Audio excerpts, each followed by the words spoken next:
Oke, halo semuanya, balik lagi di channel YouTube gue Giovanni Tobia. Dan kali ini di sebelah kiri gue udah ada Suzuki Satria FU 150 DOHC yang tahun 2016. Nah, kita lihat dari depan di sini lampunya benar-benar dipertahankan ya, heritage dari Satria sejak tahun 2000 berapa, 2009 apa 2012 gitu. Yang modelnya kayak belalang atau capung kayak gini, kecil, sipit-sipit, tapi dia sudah pakai full LED. Cuman emang senya masih bohlam, dan di sini ada lampu senja yang seperti berbentuk V atau M kayak gini. Ya kayak gitulah. Tapi kalau nyalain tuh warnanya juga putihnya putih-putih biasa ya. Ini udah LED juga. Kayaknya ini bohlam yang diganti ke LED. Tapi yang headlamp utamanya udah LED. Bentar, nih mau bunyi nih dikit lagi nih. Oke, di bagian plat nomor dudukannya dia terlalu ke atas ya. Kaget gua. Plat nomor sendiri madepnya ke atas kayak gini.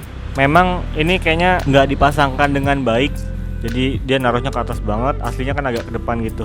Terus di bagian spakbor dia standar, modelnya kayak model bebek sport biasa dengan ban ukuran yang standar bebek 70/90 ring 17. Di sini cakramnya sudah model waving dan diameternya sangat besar kali. Kalipernya 2 piston dengan tanpa merek. Untuk suspensinya sendiri masih pakai teleskopik biasa dan travelnya tidak terlalu panjang. Jadi standar sama bebek-bebek atau bebek sport lainnya. Bannya juga tipis ya. Ini sekitar 2 inci. 2 inci nih kayaknya. Peleknya juga nggak lebar-lebar banget, nggak kayak motor sport atau bebek sport. Peleknya standar banget, kecil, tapi memang modelnya sport banget nih garis-garisnya. Oke, dari lampu udah, semua udah. Visornya juga standar, ada logo Suzuki di atas sini. Dan sekarang kita lihat dari speedometernya. Nah, sekarang untuk bagian stang dan dashboard instrumen clusternya sekalian. Di sebelah kiri ada high beam, low beam, tidak ada pass beamnya, sayang sekali ya. Ini Satria FU tahun 2016 memang udah agak lawas. Jadi fitur pass beam pada zaman itu memang tidak terlalu penting, tidak terlalu krusial lah. Di sini ada sen, klakson, tombolnya unik ya, lucu-lucu, kecil-kecil, mungil.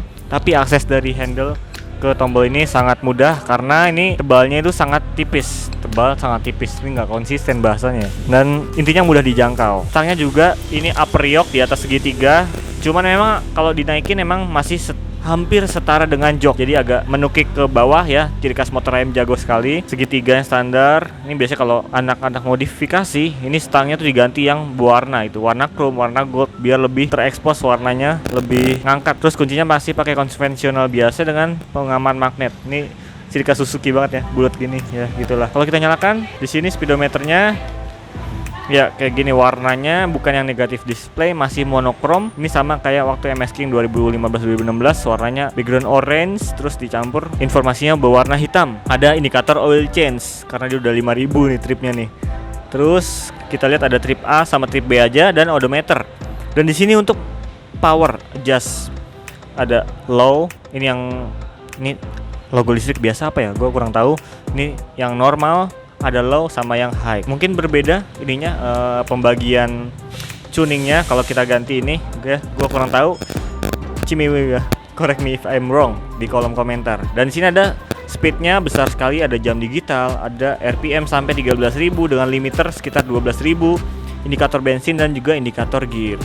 Dan di sini tidak lupa juga ada shift light-nya. Jadi kita bisa tahu kapan harus ganti gigi. Ini sayanya terpisah, high beam-nya di bagian-bagian atas sini lah. Ini karena udah dikasih Scotland ya, jadi agak gelap dibandingkan pada normalnya. Di sebelah kanan hanya ada tombol electric starter, nggak ada kill switch, nggak ada hazard ya, standar aja. Oke, kita sekarang lihat dari bagian samping. Kalau dari samping keren ya, kayak kerasa padat gitu nih, body-bodinya, frame-nya segala macam nih pakai twin spare frame. Jadi ini modelnya kayak menyatu di bagian sini, dan frame ini bentuknya persegi ya kalau kalian pegang gini ya, bukan bulat kayak frame-frame pada umumnya, tapi kotak kubus gitulah. Terus mesinnya dikasih warna gold cerah kayak gini, cuma ada kombinasi hitam dan silver, jadi kayak campur-campur gitu warnanya ya. Di bagian bodi sini ada kayak fairing yang dikasih seolah-olah ini mengeluarkan panas dari radiator, karena ini udah pakai pendingin radiator juga, liquid cool, dan sudah 6 speed. Mesinnya ini 147,3 cc, kalau dibuletin ya 150 cc lah ya. 6 speed DOHC, tenaganya super banget di 18,23 horsepower dengan torsi 13,8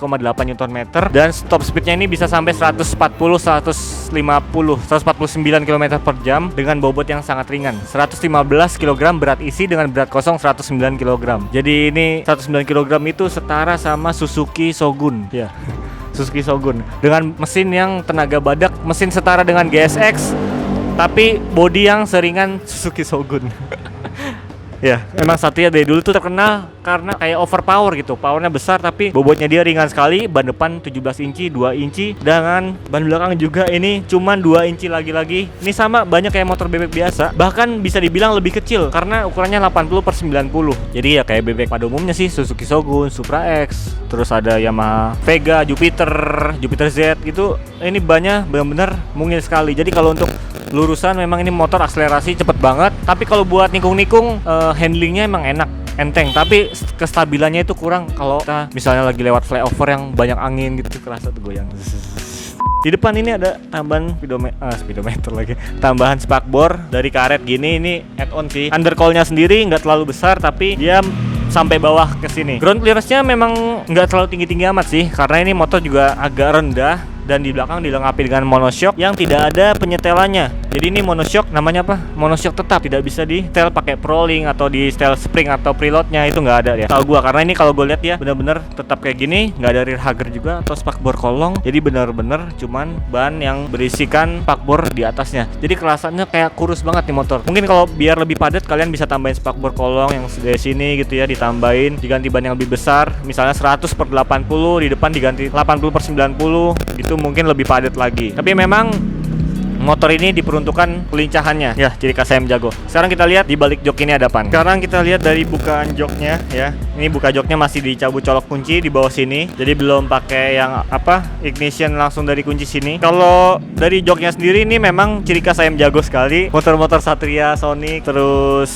ya yang kecil-kecil kayak gini lah. Ada Kawasaki Athlete juga. Ini memang agak sedikit ini ya, berbeda daripada bebek-bebek ayam jago yang lainnya juga. Bukanya agak miring gitu. Jadi harus ke bawah banget. Nah, untuk tangkinya sendiri ini 4 liter. Ada akinya di sini, akinya GS Astra ya, biasa. Standar, besaran akinya standar sekitar 12 volt pas. Ya sekitar segitulah. Terus kalau kalian mau naruh toolkit, paling diselipin di bagian sini atau di bagian sini nih. Ini ada space dari untuk ngambil aki, tapi bisa kita taruh toolkit ya, karena di sini tidak ada tempat penyimpanan sama sekali. Jadi kalau kalian menyimpan barang mantan di sini nggak bisa ya. Ini buat nyimpen apa lagi nih? Nggak bisa nyimpen banyak. Jadi benar-benar minimalis karena kita lihat nih, bodinya ramping. Jadi kalau buat slap slip tuh, buat nikung-nikung ini enak banget. Untuk fairing depannya ini, kalau kalian biasa kalau naik bebek atau matic, bawa barang taruh depan sini gitu ya, ditaruh. Nah kalau ini jatuh kiri kanan dan nggak ada cantolan juga gitu loh. Jadi mungkin kalian bisa apa ya, nambahin aksesoris beberapa di beberapa tempat. Dan ini adalah tempat penyimpanan yang memang tidak terlalu besar tapi unik adanya di depan sini. Dan mungkin bisa buat naruh toolkit aja. Kalau jas hujan 10 ribuan satu biji, bisa lah diuntel-untel, dimasukin sini, dipadet-padetin tuh bisa lah jas hujan satu. Ya minimal ada tempatnya lah. Unik tapi penempatannya di situ. Terus di sini ada apa nih untuk pengaman juga sih, gua kurang tahu. Tapi yang pasti motor ini masih dilengkapi dengan kickstarter yang memungkinkan Anda, jika Anda bersembat, gua kayak jurnalis, yang memungkinkan kalau kalian akinya tekor, kalian masih bisa berjalan dengan motor ini karena tidak perlu aki kalau motornya mati karena ada kickstarter. Rem depan belakang cakrang udah model waving semua, yang belakang pakai Nissin. Oke, mungkin kita lihat dari bagian belakang. Oke, sekarang dari bagian belakang kita lihat nih, motor pasti ramping banget lihat dari belakang. Kadang gue lihat dari belakang ya, lihat dah, ini kecil banget loh. 150 cc yang paling ramping selain dari Honda Sonic, dan mungkin ada Benelli atau apa ya. Enggak sih, Benelli jarang banget ngeluarin motor yang kecil kayak gini. Ini benar-benar dari depan sampai belakang serot rata banget. Jadi benar-benar gampang kalau kalian misalnya slap slip di kemacetan, ini motor enak banget. Di sini ada shark fin mah antena hiu ya. Ini ada kayak winglet di bagian belakangnya, lucu ya, kayak untuk aerodinamika yang sangat kecil sih ya, untuk menambah biar dia nggak terlalu ramping. Karena kalau bayangin ini dicopot, ini bakalan jadi lurus gitu, kecil banget.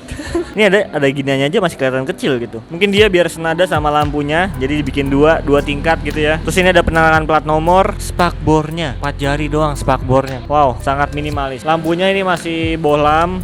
Kalau kita nyalain, oke, lampunya baru nyala, ini masih bohlam, sen kiri kanan masih bohlam. Ini udah diganti LED standar lah ya. Jadi motor ini memang fitur-fiturnya tidak terlalu banyak, tapi yang paling penting ada di power mode sama ini tenaganya 18,2 horsepower. Bunyi lagi dia guys. Oke, mungkin dari segitu aja. Knalpotnya kayak gini, modelnya udah beda dari yang lama. Ada covernya, ini kayak knalpotnya Absolute Revo ya. Absolute Revo yang tahun berapa tuh ya? Yang 110 cc, yang absolut lah pokoknya. Terus ini strapnya ringan dan kecil sekali. Ini sepatu gua aja tidak menopang setengahnya doang. Tapi ini mungkin customan ya. Terus ini bisa ditekuk juga. ada Kickstarter dan mesinnya warna gold cerah. Udah mungkin segitu aja. Ya, mungkin gitu aja review jadi Absolut Revo lagi. Gitu aja review Satria FU 150 tahun 2016 ini. Harganya nanti ditulis di bawah sini. Jadi kesimpulannya kalau dibilang worth it apa enggak semua orang suka sama ayam jago. Yes, baik lagi enggak semua orang juga suka sama bebek biasa, sama Matic, enggak semua orang juga, karena pasti ini yang pencinta ayam jago keren banget lihat desainnya Satria FU yang terbaru ini. Walaupun ini model yang 2016, tapi dia udah lumayan pembaharuan daripada Satria-Satria yang sebelumnya. Contohnya di kepala headlamp udah pakai LED sekarang, walaupun di belakangnya masih bohlam. Ya mungkin segitu aja video kita kali ini. Kita ketemu lagi di video berikutnya. Jangan lupa mampir ke showroom Akang Eman Motor dan Akang Motor yang ada di deskripsi di bawah, alamatnya di sana, dan juga ada nomor WhatsApp-nya. Ini dijual ya, jadi kalau kalian pengen tuker tambah atau kalian beli kredit atau pengen beli cash langsung, bisa aja langsung datang ke alamat showroom Akang Motor yang ada di bawah. Thank you, bye.